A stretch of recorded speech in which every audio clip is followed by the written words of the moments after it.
이 일들 후에 내가 보니 네 천사가 땅에 내 모퉁이에 서서 땅의 사방에서 부는 바람을 붙잡아 그 바람이 땅이나 바다나 어떤 나무에도 불지 못하게 하더라. 또 내가 보니 다른 천사가 동쪽에서 올라오는데 살아계신 하나님의 인장을 가지고 있더라. 그가 땅과 바다를 손상시킬 권세를 받은 네 천사에게 큰 음성으로 소리질러 말하기를 우리가 우리 하나님의 종들인 그들의 이마에 인장으로 표시할 때까지 땅이나 바다나 또는 나무들을 손상시키지 말라고 하더라. 또 내가 인장으로 표시를 받은 자들의 숫자를 들었는데 이스라엘 자손의 모든 지파에서 14만 4천 명인데 4천 명이 인장으로 표시를 받았더라. 유다 지파에서 1만 2천 명이 인장으로 표시를 받았고 르벤 지파에서 1만 2천 명이 인장으로 표시를 받았고 갓 지파에서 1만 2천 명이 인장으로 표시를 받았고 아셀 지파에서 1만 2천 명이 인장으로 표시를 받았고 납달리 지파에서 1만 2천 명이 인장으로 표시를 받았고 므낫세 지파에서 1만 2천 명이 인장으로 표시를 받았고 시므온 지파에서 1만 2천 명이 인장으로 표시를 받았고 레위 지파에서 1만 2천 명이 인장으로 표시를 받았고 이사갈 지파에서 1만 2천 명이 인장으로 표시를 받았고 스불론 지파에서 1만 2천 명이 인장으로 표시를 받았고 요셉 지파에서 1만 2천 명이 인장으로 표시를 받았고 베냐민 지파에서 1만 2천 명이 인장으로 표시를 받았더라. 이 일 후에 내가 보니 보라 모든 민족들과 족속들과 백성들과 언어들에서 온 아무도 셀 수 없는 큰 무리가 흰 옷을 입고 그들의 손에는 종려나무 가지를 들고 보호자 앞과 어린 양 앞에 서서 큰 음성으로 소리질러 말하기를 구원이 보호자에 앉으신 우리 하나님의 하나님과 어린 양에게 있도다라고 하더라. 또 그 보호자와 장로들과 네 짐승 주위에 둘러선 모든 천사가 그 보호자 앞에 얼굴을 대고 엎드려 하나님께 경배드리며 말하기를 아멘. 찬송과 영광과 지혜와 감사와 존귀와 권세와 능력이 우리 하나님께 영원 무궁토록 있나이다. 아멘 하더라. 그때 장로 가운데 한 사람이 대답하여 나에게 말하기를 흰옷을 입은 이 사람들이 누구며 어디서 왔느냐 하기에 내가 그에게 말씀드리기를 주여 당신이 아시나이다 하니 그가 내게 말하기를 이들은 대환란에서 나온 사람들이며 자기들의 옷을 씻어 어린 양의 피로 희게 하였느니라. 그러므로 그들이 하나님의 보호자 앞에 있으며 그의 성전에서 그를 밤낮 섬기고 보호자에 앉으신 분께서 그들 가운데 거하시니라. 그들이 다시는 굶주리지 아니하고 다시는 목마르지도 아니할 것이며 태양이나 어떤 열기도 그들 위에 내리쬐지 못할 것이라. 이는 그 보호자 가운데 계신 어린 양이 그들을 먹이시고 생수의 샘들로 인도하시며 하나님께서 그들의 눈에서 모든 눈물을 씻어 주실 것이기 때문이라고 하더라. 아멘. 지금 6째 인을 띄고 7째 인이 남았는데 7째 인을 띄는 것은 8장 1절부터 시작됩니다. 사실 7째 인을 다 띄게 되면은 끝나는 거예요. 그런데 이제 7째 인을 띌 때에 7나팔이 나오고 또 7나팔을 불 때 7호리병이 나옵니다. 그럼 나중에 7우레가 우는 것은 인봉하라고 그러는데 이것은 이제 마지막 진노의 심판을 하기 전에 하나님이 준비를 하시는 겁니다. 준비하시는 거예요. 여러분 그 주님이 육신으로 이 땅에 오셨을 때 제자들에게 심판에 대한 말씀을 여러 번 하셨는데 한번 참고로 먼저 한번 보겠습니다. 마태복음을 보겠습니다. 마태복음 3장을 보겠습니다. 먼저 미리 말씀하신 것을 사도 요한에게 미리 다 보여준 겁니다. 또 반복해 말씀드리지만은 이 거듭난 성도들은 이미 하늘에 올라가서 보는 것입니다. 사도 요한이 올라가서 본 것처럼 거듭난 성도들은 주님 오실 때 올라가서 환난 때 우리가 이렇게 보고 있을 겁니다. 우리의 그 위치가 그렇게 축복입니다. 그렇기 때문에 절대로 우리는 두려워할 것이 없어요. 감사할 뿐이고 이건 모르는 사람들에게 전해야 될 사명이 있습니다. 마태복음 3장 11절 보겠습니다. 나는 정령 회개시키기 위하여, 이건 침례인 요한이죠. 너에게 물로 침례를 주거니와 내 뒤에 오시는 분은 바로 예수 그리스도죠. 나보다 더 능력이 많으시니 나는 그분의 신을 들 만한 자격도 없느니라. 그분은 성령으로 또 불로 너에게 침례를 주시리라. 그분은 손에 키를 들고 자기의 타작마당을 철저히 정결케 하실 것이며 알곡은 모아서 창고에 들이고 쭉정이는 꺼지지 않는 불로 태우시리라. 성령과 불로 침례를 준다는 것은, 성령을 준다는 얘기는 믿는 자에게 성령을 주셔서 거듭나게 해서 알곡 만들어서 하늘에 들어간다는 얘기고, 불로 침례를 준다는 것은 믿지 않는 사람들 불로 심판해서 태워버리겠다는 얘기. 그게 바로 지옥이에요. 불못이에요, 그게. 그래서 이 땅은 타작마당입니다. 타작마당. 어느 곡식이나 씨를 뿌려서 자라는 건 자유고 마음껏 자랄 수 있어요. 자기가 열매를 맺으면 알곡에 들어가는 거고 곡간에 들어가는 거고, 그렇지 않으면은 왕겨가 돼가지고 군불 뗄 때 쓰는 거고, 이건 뭐 우리가 어릴 때부터 잘 압니다. 왕겨를 얼마나 많이 태워봤습니까? 이건 침례인을 통해서 얘기한 거고, 마태복음 13장을 보세요. 13장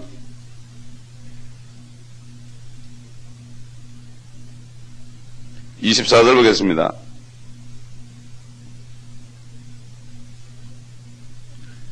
주께서 그들 앞에 또 다른 비유를 들어 말씀하시기를, 천국은 좋은 씨를 자기 밭에 뿌린 사람과 같으니 사람들이 잠자는 동안 그의 원수가 와서 곡식 사이에 독보리를 뿌리고 가버리니, 싹이 나고 이삭이 패일 때 독보리도 나오니라. 옛날 성경에는 가라자라고 되어 있죠. 이스라엘에 독보리가 있어요. 비슷한, 보리하고 비슷한 거죠. 그 집 주인의 종들이 와서 그에게 말하기를, 주인님, 당신의 밭에다 좋은 씨를 뿌리지 아니하였나이까? 그런데 독보리는 어떻게 생겼나이까? 라고 하니, 그 주인이 그들에게 말하기를, 원수가 이렇게 하였구나 하자 그 종들이 그에게 말하기를, 그러면 우리가 가서 그것들을 한 대 모으기를 원하시나이까? 라고 하니, 주인이 말하기를, 아니라 독보리를 한 대 모으다가 곡식까지 함께 뽑으면 아니 되느니라. 추수 때까지 둘 다 함께 자라도록 두었다가 추수 때 내가 추수꾼들에게 말하여 먼저 독보리를 모아서 불사르기 위하여 단으로 묶고 곡식은 내 곡식 창고로 모아드리게 하리라고 하니라 하시더라. 그 다음에 몇 절을 내려가면 말이죠. 36절 보겠습니다. 그 후에 예수께서 무리를 보내시고 집으로 들어가시니 제자들이 와서 말씀드리기를, 밭의 독보리의 비유를 우리에게 설명하여 주소서라고 하니, 주님께서는 제자들에게만 설명했지 제자들이 아닌 사람들에게는 비유로 얘기했습니다. 마찬가지예요. 예수 믿는 사람들에게만 말씀을 깨닫게 해주지 믿지 않는 사람은 절대로 못 깨닫습니다. 성경을. 그래서 여기 지금 설명을 하는데 37절에 보면 주께서 그들에게 대답하여 말씀하시기를, 좋은 씨를 뿌리는 자는 인자요, 주님이죠. 밭은 세상이며, 세상이 밭입니다. 좋은 씨는 왕국의 자녀들이니라. 킹덤, 하나님이 이룰 왕국의 자녀들이니라. 그러나 독보리는 악한 자의 자녀들이요, 마귀의 자녀라는 얘기죠. 이 땅에 마귀의 자녀가 많습니다. 잘 분별해야 돼요. 마귀의 자녀, 악한 자의 자녀들이요, 독보리를 뿌린 그 원수는 마귀이며, 마귀도 씨를 뿌립니다. 자기 말을 뿌린다고요. 주님도 씨를 뿌리고 마귀도 뿌린다고요. 그러나 추수는 39절, 추수는 세상 끝이요. 세상 끝이라는 것은 요한계시록이 끝나는 환란 끝이라는 얘기입니다. 그때가 진짜 추수예요. 세상 끝이요. 추수꾼들은 천사들이라. 지금 우리가 하는 추수는 알곡들을 뽑는 추수예요, 우리는. 그러나 나중에 천사들이 하는 추수는 쭉정이 모으는 추수예요. 쭉정이 모으는 추수예요. 그래서 추수꾼은 천사들이라. 그러므로 독보리를 거두어서 불에 태웠듯이 이 세상의 끝에도 그렇게 되리라. 인자가 그의 천사들을 앞서 보낼 것이라. 그러면 그들이 실족해 하는 모든 것들과 불법을 행하는 자들을 그의 왕국에서 가려내어 모으리라. 그리하여 그들을 불타는 큰 용광로 속으로 던지리니 거기서 울며 이를 갈고 있으리라. 그때 의인들은 자기 아버지 왕국에서 해처럼 빛나리라. 들을 귀 있는 자는 들을지어다. 그러죠. 요한계시록도 들을 귀 있는 자는 성령이 교회들에게 하시는 말씀을 들을지어다. 그랬습니다. 누가복음 19장 보겠습니다.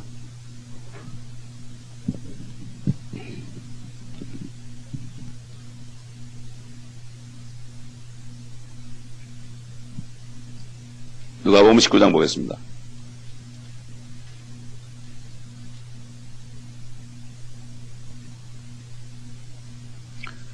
주님께서 문화비유를 하신 다음에 이제 하신 말씀이에요.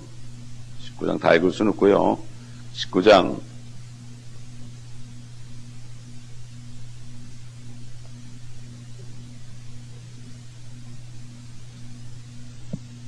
27절 보겠습니다. 또 내가 왕이 되어 자기들을 통치하는 것을 원치 않는 내 원수들을 여기에 끌어내어 내 앞에서 죽이라고 하더라고 하시더라. 주님이 이 땅에 왕으로 오시는 것을 부인하고 재림을 부인하고 이 땅에 천년왕국이 임한 것을 부인하고 또 그렇지 않다고 가르치는 사람들은 내 원수다 그랬습니다. 예. 무서운 얘기입니다. 우리가 말씀으로 모든 사람을 분별을 해야 됩니다. 말씀으로. 그래서 지금 이 요한계시록 7장은 이 엄청난 환란이 마지막 이제 정말 무차별 사격입니다. 무차별 사격. 미국이 이락을 공격할 때는 민간인들은 골라가면서 했지만은 이제 우리가 다 올라가고 그 다음에 이제 지금 7장에 특별한 사람들을 인을 치고 그 사람들은 절대로 못 죽이게 딱 구별한 다음에 그 다음부터는 무차별로 그냥 진노가 내린단 말이에요. 소돔고모라는 그냥 소돔고모라도 롯하고 그 가족들 일부를 끄집어낸 다음에 그냥 유황비를 내렸지 않습니까? 거기 소돔 땅에 있는 현장에 그걸 발견했는데 거기서 있는 그 소금을 가지고 숟가락에서 불을 태우니까 얼마나 뜨거운지 지금 벌써 수천 년 지나는데 말이죠. 숟가락에 구멍이 떨어지더라고요. 유황이 아직까지 그렇게 있어요. 참 기가 막힌 얘기예요. 그걸 어떤 크리스천 지질학자가 발견했어요, 최근에. 그 7장은 이제 잠시 동안 7째 마지막 인을 띄기 전에 하나님이 작업을 하는 겁니다. 작업을 하는 거예요. 그래서 이제 7장 1절 보니까 이 일들 후에 내가 보니 내 천사가 땅의 내 모퉁이에 서서 땅의 사방에서 부는 사람을 붙잡아 그 바람이 땅이나 바다나 어떤 나무에도 불지 못하게 하더라. 요걸 보고 또 신학자들이 그래. 아유, 하나님도 무식하지. 어떻게 땅이 이렇게, 내 모퉁이라는 건 뭐죠? 내 모퉁이라는 거는. 땅이 넓적하고 평지란 얘기 아니에요. 옛날 사람들은 지구가 넓적하고 그냥 평지니까 한참 가다 보면 떨어져 죽는 줄 알았다고요. 지구가 둥근데. 신학자들이 자기들이 똑똑하니까, 이거 뭐라고 성경이 얼마나 무식하냐고, 내 모퉁이라는 얘기는 하나님이 그럼 땅이, 둥근 땅을 이렇게 평평하다고 알았냐고. 여러분, 이 말씀이 언제 쓰여졌습니까? 이 말씀이. 90몇 년도에 쓰여진 석이, 지구가 둥글다는 것을 깨달은 것은 1890년에 그때 알은 거예요. 코페르니쿠스 같은 사람을 통해서. 그때 알았으니, 석이 한 100년도 안 될 때 사람들 보고, 야, 동서남북 그러면 그게 뭔지 알겠어요? 무슨 말인지 몰라요. 하나님께서는 이 말씀하시는 것이 모든 6천년 역사의 모든 사람들이 다 알아들을 수 있도록 하신 말씀이에요. 신학자들은 너무 똑똑해. 하나님보다 더 똑똑해. 여러분, 설교할 때 국민학교도 못 나오는 사람들은 거기 수준에 맞춰야 되는 거예요. 유식한 사람들은 내 수준에 안 받는다 그러는데 하나님은 누굴 봅니까? 가장 낮은 수준의 사람을 보고 설교하게 만듭니다. 어떤 신학교 졸업하고 막 목회를 하는데 멋들어지게 설교를 하는데 할머니가 앉아있다가 나 하나도 못 알아듣겠다고 그러더래. 좀 쉽게 좀 얘기 좀 해달라고. 그래서 나는 배운 대로 얘기할 뿐이라고. 신학교에서 배운 대로 얘기하면 되는 거지 당신하고 상관이 없다고 그랬다는 거예요. 대통령도 연설할 때 집에 있는 가정부 앞에서 연설해가지고 못 알아듣는 거 다 고치고서 했다고 그러잖아요. 이 내 모퉁이라는 게 그 당시에 정말 아무것도 모르는 사람들에게 알려주는 거예요, 이게. 그렇지 않습니까? 여러분, 이사야서 보세요, 이사야서.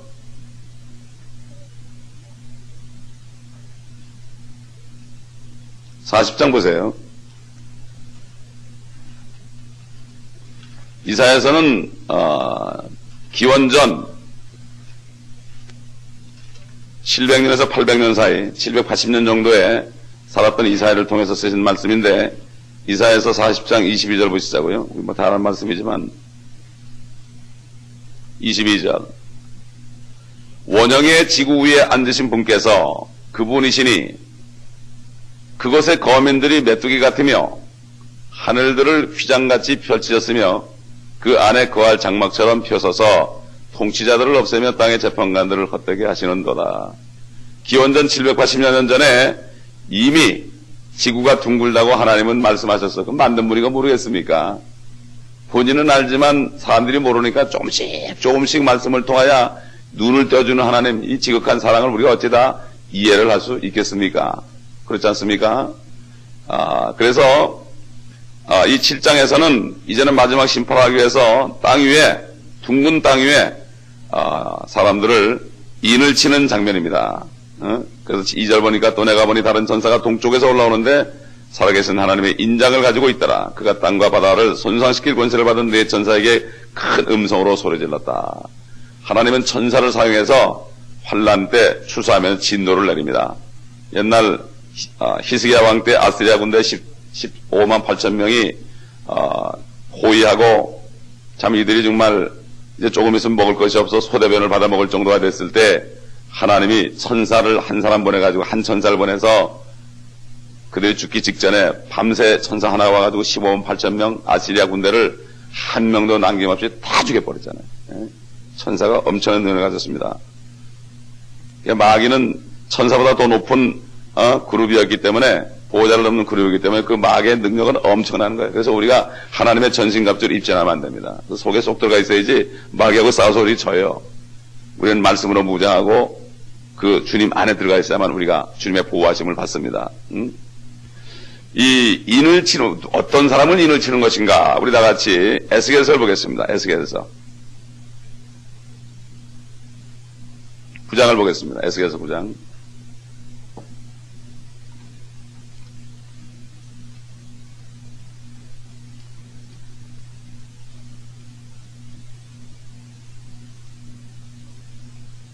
에스겔서 9장 1절부터 보겠습니다.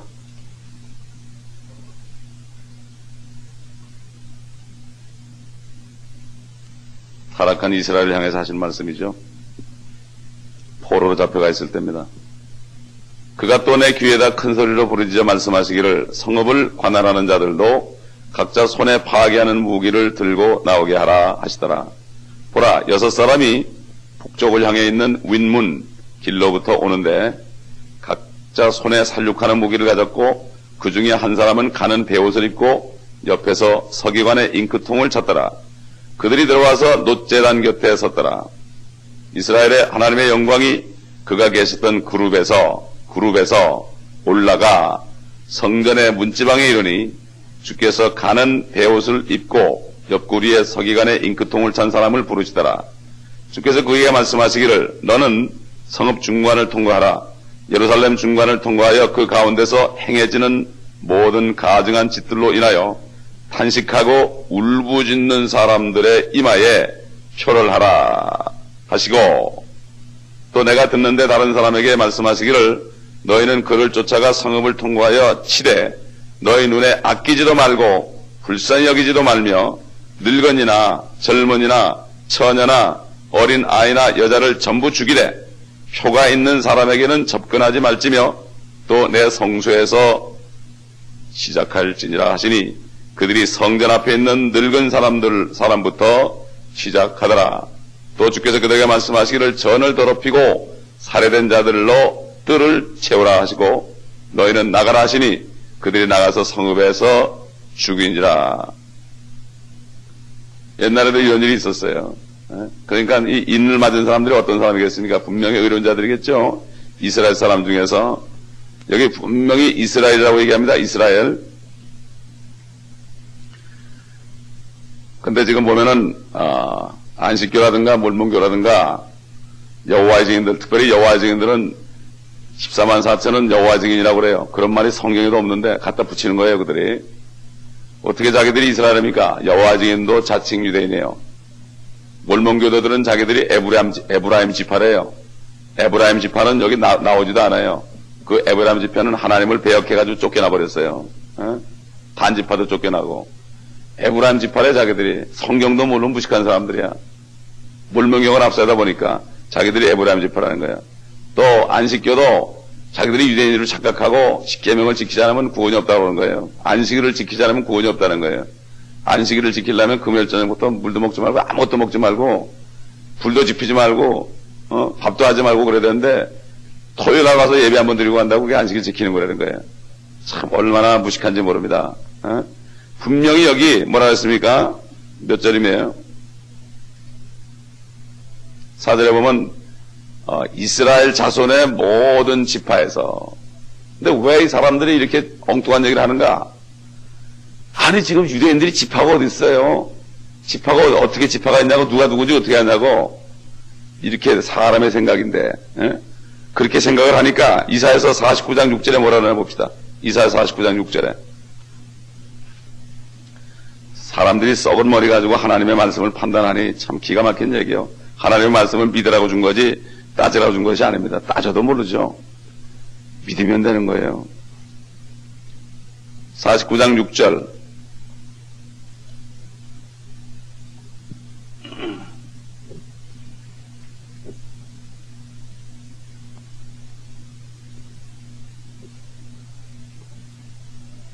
그가 또 말씀하셨도다. 네가 나의 종이 되어 야곱의 지파들을 일으키며 이스라엘의 보존된 자들을 돌아오게 하는 것은 쉬운 일이다 그랬어요.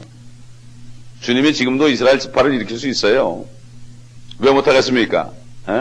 우리가 볼 때는 불가능한 일이지만은 주님께서는 쉬운 일이다. 야곱의 지파를 일으켜서 이스라엘의 보존된 자들을 돌아오게 하는 것은 쉬운 일이다. 그러면 앞으로는 쉽지 않겠습니까? 내가 또한 너를 이방인들에게 빛으로 주리니 네가 땅 끝까지 나의 구원이 되리라. 물론 우리 주님에 대한 얘기입니다. 예수 그리스도에 대한 얘기죠. 주님께서 다시 일으킬 수 있는 거예요. 지파를. 그래서 다시 본문으로 돌아갑니다.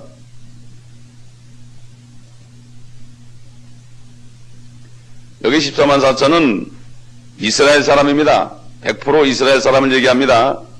여호와 증인도 아니고 안식교도도 아니고 또 지금 그리스도인들도 아니고 그리스도인들도 아니고 영적인 유대인도 아니고 이것은 이스라엘 12지파에서 뽑힌 자들입니다. 그대로 말씀 그대로 이건 이해할 필요가 없어요. 그대로 믿으면 돼요. 이스라엘 자손의 12지파면 그렇게 믿으면 되는 거예요. 아멘. 12지파가 있잖아요. 근데 여기 보면은 12지파 이름이 쭉 나오는데 보세요. 하나님이 얼마나 정확한가 보세요.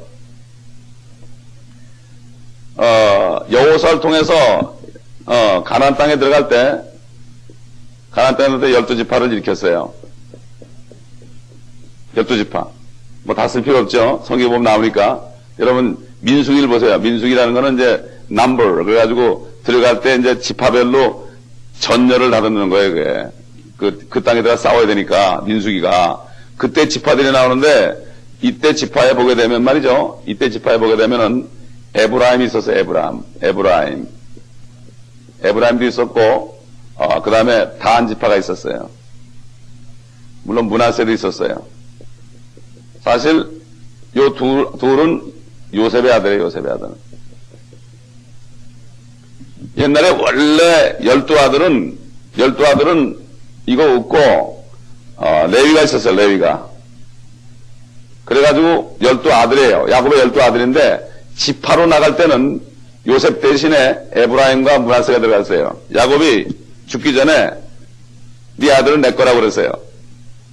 그리고 요셉이 먼저 애굽 땅에 들어가가지고 이스라엘 민족의 살 길을 미리 마련하기 위해서 엄청난 시련을 받고 감옥살이도 10몇 년을 하고 그러면서 하나님을 바라보면서 결국 나중에 하나님의 은혜로 국무총리가 돼가지고 흉년 때에 이스라엘 민족 70여 명을 다 끄집어뜨려가지고 결국 거기서 430년을 살게 하고 그들이 애굽에서 나올 때는 남자만 60만 명이 됐습니다.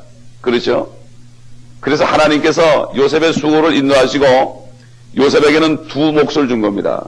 두 몫을 주다 보니까 아들 에브라임, 장자 에브라임과 므낫세 이게 준 겁니다. 물론 단지파는 원래부터 있던 단지파예요. 그런데 보세요. 여기 요한계시록에 보세요. 에브라임이 빠져 있습니다. 단이 빠져 있습니다. 그 대신 누가 들어갔어요? 요셉에 들어갔습니다. 레위가 들어갔습니다. 레위 지파는 물론 이스라엘 야곱의 12아들 중에 하나지만은 레위 지파는 하나님이 기업이 됐습니다. 하나님만 바라봐. 하나님께 바라봐. 지금 말하면은 이제 주의 종들처럼 주님을 바라보고 사는 사람들 그런 상태인데 그렇다고 뭐 지금 목사들이 레위 지파라는 얘기 안 해요. 어떤 목사들은 레위 지파라는 사람도 있어. 그 말도 안 되는 얘기죠. 어떻게 레위 지파가 됩니까, 우리가? 이들은 별도 땅이 분할이 안 됐어요. 왜냐하면 하나님의 성전이 하나님 자체가 자기들의 기업이기 때문에. 그런데 이 요한계시록 보게 되면은 그 당시에 가나안 땅에 들어갔던 에브라임과 단지파가 빠져버렸어요. 요셉에 들어가고 레위가 들어갔어요. 이거 왜 그렇습니까? 그러니까 여기 인장을 칠 때 하나님이 그냥 친 게 아니에요. 아까 에스겔서에 있는 것처럼 정말 하나님 바라보고 의로운 사람들을 쳤지 아무나 친 게 아니에요. 그런데 에스겔서 48장에 다시 주님이 오셔가지고 그들이 회개하고 천년왕국 때는 다시 들어갔어요. 단지파도 들어갔고 에브라임도 들어갔습니다. 우리가 이거를 잘 봐야 돼. 주님이 그랬죠. 성경을 상고하라 그랬어요. 성경을 좀 자세히 좀 봐라. 그냥 세상에서 반명해주는 무슨 책 읽을 때는 그냥 밤에 자지도 않고 꾸벅꾸벅 졸지도 않고 그냥 죽어라 공부해. 그래 돈이 나오니까. 그런데 정말 하늘에 있는 기업을 해서는 성경은 대충대충 본다고 사람들이. 상고하라는 게 뭐예요? 자세히 보라는 얘기예요. 그렇죠? 성경 한 권 줬습니다, 이거. 교과서 한 권밖에 없어. 평생 한 권이야, 이거. 뭐 1학년, 2학년, 3학년도 없어, 그냥. 평생 한 권이야. 이것도 다 못 보고 우리가 주님 만난다면 얼마나 창피하겠습니까? 성경 공부들은 그렇게 안 하려고 그래. 그게 싫은 거야. 그러나 이 말씀이 들어갈 때 어제 얘기한 것처럼 우리 기억이 회복돼가지고 하나님을 훤히 알게 됩니다. 그러면 세상 다 버립니다. 아멘. 그렇기 때문에 우리는 여기 인을 치는 것이 이스라엘 지파라는 걸 확실히 알 수 있는 게 하나님께서 이렇게 한 거예요. 그럼 에브라임과 단이 지난번에 우리 단지파에 대해서 공부했잖아요. 단지파에 대해서. 우리 한번 성경을 다시 한번 좀 복습해 보겠습니다. 아모스 8장 14절 보겠습니다. 아모스 8장 14절. 아모스 8장 14절. 성경을 자꾸 찾다 보면 나중에 성경 전체가 훤히 연결이 됩니다. 성경을 자꾸 찾아야 돼요. 여기 그레이스 처치라고 메카더 목사님 하는 교회는 수요일마다 2시간을 성경 공부를 하는데 수백 명이 앉아 있는데요. 성경 넘기는 소리밖에 안 나요. 칙칙칙 이거 넘기는 소리. 얼마 수백 명이 넘기니까 아주 그냥 훈련이 잘 됐어. 아모스 8장 14절 보겠습니다. 사마리아의 죄로 맹세하고 말하기를 오 단이여 내 신이 살아있도다 하며 부엘세바의 방식은 살아있도다 하는 자들 그들은 쓰러져서 결코 다시 일어나지 못하리라. 단에 대해서 얘기한 거죠. 그렇죠? 그 다음에 어디를 보셨냐면요. 창세기 49장 17절.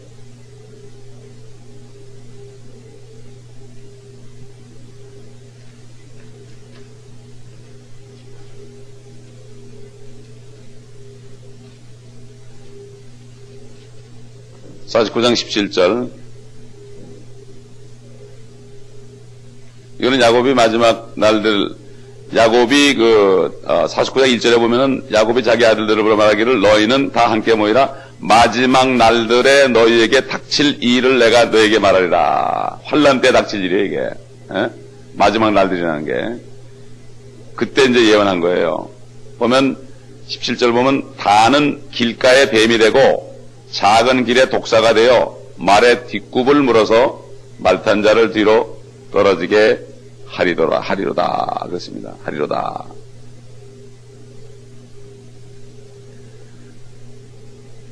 그 다음에 신명기 33장 22절 보면은 다는 사자새끼라 그랬어요. 사자새끼다. 사자새끼다. 하여튼 뭐 단에 대한 얘기가 많이 나오죠. 지난번에 우리가 캐토릭의 옛날의 역사를 볼 때 성경을 많이 찾았죠.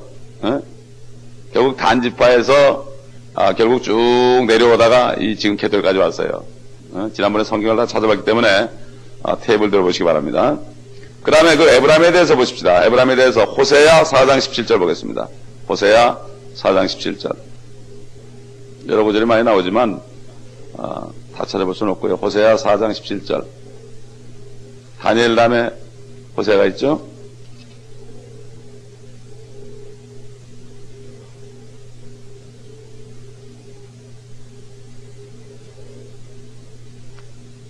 에브라임이 우상들과 연합하였으니 그를 내버려 두라 그랬어요. 그를 내버려 두라. 그렇기 때문에 지금 이 14만 4천 명 각 지파에서 12,000명씩 뽑은 사람들이 그냥 하나님이 뽑은 게 아니다. 이걸 모르고 자기들이 14만 4천이라고 그러니까 우리가 이단을 분별할 때요, 하나님의 말씀으로 분별해야 돼요. 보면 한국 목사님들은 그냥 조금 이상하면 다 이단이라고 그래. 진짜 이단이 뭡니까? 자칭 유대인들이에요, 지금은. 자칭 유대인들. 그렇게 딱 잣대를 놓고 보면은 다 걸리는 거예요. 에? 그러니까 개톨릭도 걸리고, 여화증도 걸리고, 안식교도 걸리고, 몰몬도 걸리고, 그래서 그런 거지, 그 사람들 사는 거 보면 착합니다. 왜 그렇습니까? 그 사람들은 행위에 의한 구원을 얘기해서 그런 거예요. 예수 그리스도는 악세사래요. 내가 좀 의로운데, 예수님도 조금 도움을 내가 청하겠다, 이거예요. 이게 바로 이단들이에요. 아멘? 결국 예수님의 피가 필요 없다는 거예요. 칼빈이 뭐라 그랬습니까? 예수의 피는 제한 속죄다. 택한 자들만 해서 흘렸다. 아닙니다. 주님께서는 모든 사람을 위해서 피를 흘렸다고 성경은 얘기하고 있어요. 모든 사람을 위해서. 아멘? 모든 사람을 위해서 피를 흘렸다고 되어 있어요. 그거를 택한 사람만 해서 피를 흘렸다고 하면 이거 엄청난 죄입니다. 이게 엄청난 죄입니다. 하나님이 세상을 이처럼 사랑하사 그랬어요. 이처럼 사랑하사 독생자를 주셨으니 이는 저를 믿는 자마다 아무도 멸망치 않고 영생에 이르게 하려 합니다. 영생은 얻게 하려 함이라고 그랬습니다. 그렇기 때문에 살인 강도 같은 사람도 예수만 믿으면 구원받는 거예요. 하면 지금 김정일도 예수만 믿으면 구원받는 거예요. 어제 얘기한 것처럼 사람의 의는 더러운 걸레 조각 같다고 그랬죠. 걸레는 빨아도 걸레라고 그랬잖아요. 걸레는 빨아도 걸레다. 우리는 구원받았어도 걸레 같은 존재라는 걸 절대 잊지 말고 나는 용서받은 죄인이다. 주님의 피로 나를 빨아서 내가 깨끗해진 거지 내 모습은 아직도 걸레다. 이렇게 생각하는 사람들이 모든 사람을 품에 안습니다. 내가 뭐가 된 것처럼 생각하면은 결국은 구원받을 사람이 구원을 못 받습니다. 밖에 나가 전도해 보면은 홈리스들이 그래요. 내가 갈 곳이 없다고 그래요. 진짜 교회는 가난한 자들이 와야 됩니다. 없는 자들이 와야 됩니다. 여러분 멕시코 가보세요. 가난한 자들밖에 없어요. 거기는 그냥 뭐 전도하고 나면 어떨 땐 몇백 명씩 옵니다. 상당히 기뻐해야 되지 않겠습니까? 근데 오면은 걱정이 생겨. 그 사람들 줘야 됩니다. 우리가 먹을 게 없으니까. 이 한국 교회가 만약에 전부 가난뱅이만 있다고 그랬어요. 한국 사람들이 먹을 게 없다고 그래요. 여기에. 여기 지금 LA에 한 50만 있는데 이 사람들이 끼니를 못 끓는다고 생각해 보세요. 그럴 때도 목사님들이 교회에 수천 명 오는 걸 기뻐하실까? 아주 생각해 볼 필요가 있습니다. 생각해 볼 필요가 있어요. 저는 멕시코 가가지고 정말 그걸 많이 생각을 해봤어요. 왜 멕시코 목사들이 그렇게 사람이 많이 와도 별로 기뻐하지 않을까? 그 생각을 해볼 때 참 심각한 얘기더라고요. 우리 다음 넘어갑니다. 9절 보겠습니다. 이 일 후에 내가 보니 보라 모든 민족들과 족속들과 백성들과 언어들에서 이거는 이제 그 유대인들이 아니고 이방인들 얘기하죠. 아무도 셀 수 없는 큰 무리가 흰옷을 입고 그들의 손에는 종려나무 가지를 들고 보호자 앞과 어린 양 앞에 서서 큰 음성으로 소리질러 말하기를 구원이 보호자에 앉으신 우리 하나님과 어린 양에게 있도다라고 하더라. 요한이 깜짝 놀랐죠. 엄청난 사람들이 나오는 것을 봤습니다. 그래서 물었습니다. 13절에 장로 가운데 한 사람이 대답하여 나에게 말하기를 흰옷을 입은 이 사람들이 누구며 어디서 왔느냐. 그 장로가 요한에게 물었죠. 거꾸로 물었습니다. 그러니까 내가 그에게 말씀드리기를 주여 당신이 아시나이다. 당신이 아시나이다. 여기 주라는 거는 주님을 얘기하는 게 아닙니다. 소문자 주입니다. 당신이 아시나이다는 얘기 뭐죠? 나는 모르겠습니다 하는 얘기예요. 나는 모르겠습니다. 우리가 하나님의 말씀을 읽을 때 잘 모르죠? 나는 모르겠습니다. 그러면 알려줘요. 내가 아는 것처럼 하니까 안 알려주는 거예요. 에? 나는 모르겠습니다. 이 킹제임스 버전의 성경을 무릎을 꿇고 100번 이상 읽은 미국 목사님이 80이 훨씬 넘은 분인데 지금도 무릎을 꿇고 이 성경을 읽을 때마다 주님 나는 아무것도 모릅니다 이러는데 우리가 뭘 알겠어요? 아무것도 모릅니다. 저는 아침마다 저는 아무것도 모릅니다 그래요. 자꾸 알려줘요. 자꾸 알려줘. 어? 모릅니다 그래야 알려주지. 주여 당신이 아시나이다. 에스겔도 마른 뼈들을 보고 이 뼈가 너게 살겠냐 그럴 때 주여 당신이 아시나이다 그랬죠. 그 다음에 네가 나를 사랑하려 그러니까 주여 당신이 아시나이다 그러죠. 나는 모른다 이거예요. 내가 주님을 사랑하는지 안 하는지도 모른다 이거예요. 그러지도 않으면서 사랑합니다 그러면은 그래 그 정도 끝이야. 나는 모릅니다. 당신이 아시나이다. 말씀을 읽으면서 그런 사람들에게 말씀을 깨닫게 해줍니다. 당신이 아시나이다 그러니까 대답하잖아요. 14절 하니 그가 내게 말하기를 이들은 대환란에서 나온 사람들이며 자기들의 옷을 씻어 어린 양의 피로 희게 하였느니라. 그러므로 그들이 하나님의 보좌 앞에 있으며 그들의 성전에서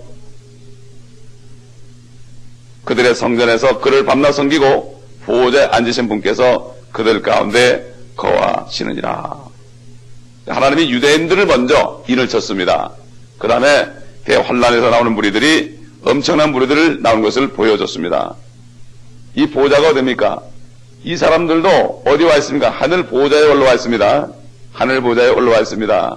이 사람들은 이 땅에 있을 때 예수 믿었던 사람이 아닙니다. 예수 믿었던 사람들이 이미 올라갔는데 환란을 통과하면서 구원받은 사람들입니다. 우리는 우리의 옷을 예수의 피로 씻은 게 아닙니다.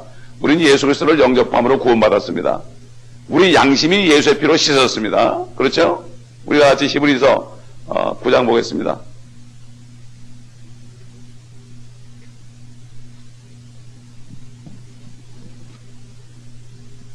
그러니까 이걸 모르고 또 믿는 사람도 환란을 통과한다고 그래요. 환란을 어떻게 통과할지 모르겠지만 히브리서 9장 13절부터 봅니다.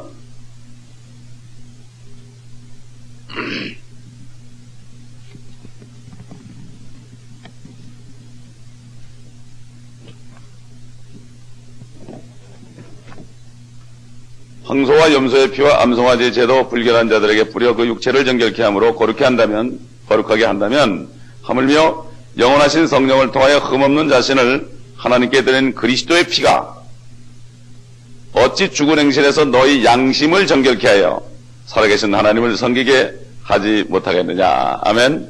우리는 옷을 가지고 예수의 피에 어린 양의 피에 빠는 게 아니고 우리 양심이 이미 깨끗해졌습니다. 그렇기 때문에 우리 마음에 성령이 오시는 거예요. 깨끗해졌기 때문에, 거룩한 영이기 때문에, 겉이 뭐 내가 좀 의롭게 행한다고 그게 되는 게 아니라 예수를 믿을 때 그 피가 양심을 깨끗하게 하는 사람들은 성령으로 거듭나서 하나님의 자녀가 되기 때문에 이 환란을 통과하지 않고 요한처럼 올라간다 이런 얘기예요. 예? 이거를 잘못하게 되면은 여기도 크리스찬이 있었네 이렇게 되는 거예요. 이게 그런 게 아닙니다. 생각해 보세요. 지금 얼마나 많은 사람이 교회를 다닙니까? 그러나 정말로 성령으로 거듭나지 않고 있는 사람이 너무 많아요. 너무 많아요. 어제도 우리 몇 명 안 되는 교회에서도 예배드리다가 거듭나지 않는 사람들이 그냥 앉았길래 나오라 그랬어요. 나오라고 막 끄집어냈다고요. 예? 끄집어내가지고 영접을 시켰어요, 다시. 예? 왜 그래? 그 사람들 거듭나지 않았다고 그냥 지옥 환란 떨어져가지고 고생을 그렇게 한 걸 내가 어떻게 봅니까? 주님이 나보고 뭐라 그러겠어요? 너는 알면서도 왜 체면 때문에 그 사람들 마음 상할까봐 그냥 내버렸냐? 그러면 내가 뭐라 그러겠어요? 그렇잖아요? 주님하고 계산해야 되는데. 여러분 있는 교회 가보세요. 거듭나지 않고 있는 사람 많습니다. 그 사람들을 탁탁 끄집어내가지고 거듭나게 해줘야 돼요. 예? 그래야만 그 사람들이 삽니다. 예? 그래서 여기 있는 사람들은 흰 옷을 받아 입었다. 그러니까 지금 많은 거듭나지 않은 사람들이 진짜 거듭난 사람들이 전부 휴거되면 어떻게 됐으면 그들이 눈이 뒤집히겠죠. 예? 아니 남편은 올라갔는데 부인이 못 올라갔어요. 부모는 올라갔는데 자식이 못 올라갔어요. 어떤 집은 자식은 올라갔는데 부모가 남았어요. 응? 어떤 집은 목사가 남았어요. 어떤 교회는 목사가 남았어요. 이럴 수도 있죠. 예, 그럼요. 직분으로 그런 게 아니에요. 내가 거듭났냐 안 났느냐. 예? 그렇게 되면 어떻게 됐어요? 그때는 진짜 믿게 돼요, 사람들이. 배운 게 있잖아요. 그러니까 적그리스도가 인을 받으면 죽어도 안 받는 거예요. 도망 다니는 거예요, 사람들. 이러다가 결국은 순교도 당하고 그래요. 흰옷을 누구에게 줬습니까? 순교당한 사람에게 줬지 않습니까? 우리가 여기서 순교자적으로 도망 다니면서 정말 믿음을 지켜서 늦게나마 어린 양의 피로 옷을 씻은 사람들, 이 사람들을 하늘에 데려갔습니다. 그러나 이 사람들이 어디 살았습니까? 성전에서. 15절. 그들이 하나님의 보좌의 앞에 있으며 그의 성전에서 그를 밤낮 섬기고 보좌에 앉으신 분께서 그들 가운데 거하시느니라. 그들이 다시는 굶주리지 아니하고 다시는 목마르지도 아니할 것이며 태양이나 어떤 열기도 그들 위에 내리지 못할 것이라. 이건 내라겠는데요. 그럼 이 사람들도 우리하고 똑같은가? 우리하고 똑같은 곳에 사는가? 그렇지 않습니다. 우리 다 같이 요한계시록 21장 보겠습니다. 21장 22절 보겠습니다. 요한계시록 21장은 새 예루살렘이 내려오죠. 그죠? 신부들이 살 곳입니다. 바로 우리가 살 곳입니다. 근데 22절 보니까 내가 보니 성 안에는, 예루살렘 성 안에는 성전이 있더라 없더라? 없더라. 이는 전능하신 주 하나님과 그 어린 양이 그곳의 성전임이라. 새 예루살렘엔 성전이 없습니다. 그러나 이 모든 민족 가운데 나온 엄청난 큰 무리들, 이 무리들은 성전 앞에서 주님을 섬긴다고 그랬습니다. 위치가 다 달라요. 새 예루살렘에 들어갈 자는 지금 거듭난 성도들입니다, 여러분. 아멘. 그러니까 이것을 바라보면 우리가 뭐가 걱정이겠습니까? 뭐가 걱정이겠습니까? 전혀 걱정이 없죠. 그래서 내일은 이 큰 무리들에 대해서 그 16절, 17절 좀 우리가 보고 8장으로 넘어가도록 하겠습니다. 기도하겠습니다. 아버지 감사합니다. 지금도 천년을 하루처럼 기다리시는 주님, 한 사람이라도 더 하나님의 자녀가 되기를 원하시며 이 은혜의 때에 정말 지금 있는 어려움은 대환란에 비하면 정말 아무것도 아닌 이런 때에 모든 사람이 편안한 가운데 복음을 듣고 구원하시기를 원하시는 주님, 모든 사람을 모태에서 직접 주님이 만드셨기에 정말 하나님을 알고 하나님께 돌아오기를 원하시는 주님, 아무도 멸망하지 않고 회개에 이르게 하려 한다고 사도 베드로를 통해서 말씀하신 주님, 우리가 이 은혜를 받게 하심을 감사를 드립니다. 이제 이 은혜를 받았으니 거저받은 것은 거둬주려 하였는데 우리의 눈을 열어주시고 정말 우리 가까운 곳에 있는 사람들, 거듭나지 않고 왔다 갔다 하는 사람들에게 간절한 마음으로 복음을 전하여 저들도 온 전심으로 예수 그리스도를 영접할 때 하나님의 자녀가 되므로 정말 이 환난에 넘겨지지 않고 주님 오실 때 주님 만나는 그리스도의 날을 바라보는 이런 축복의 동참자들이 될 수 있는 이 길로 인도하는 우리가 될 수 있도록 오늘도 눈을 뜨고 하루를 살면서 생각나는 사람에게 전화도 걸며 찾아가며 그들에게 눈물로 호소하며 아버지 하나님, 이 환난에 넘어가지 말라고 간청하는 귀한 우리의 삶이 될 수 있도록 도와주시옵소서. 세상 사람들도 나쁜 일을 하는 사람들은 변토밥을 싸가지고 다니면서 말린다 하는데 지옥 가는 사람들을 정말 말릴 수 있는 심령 되게 하여 주시옵소서. 예수 그리스도의 이름으로 간청하며 감사하며 기도하옵나이다. 아멘.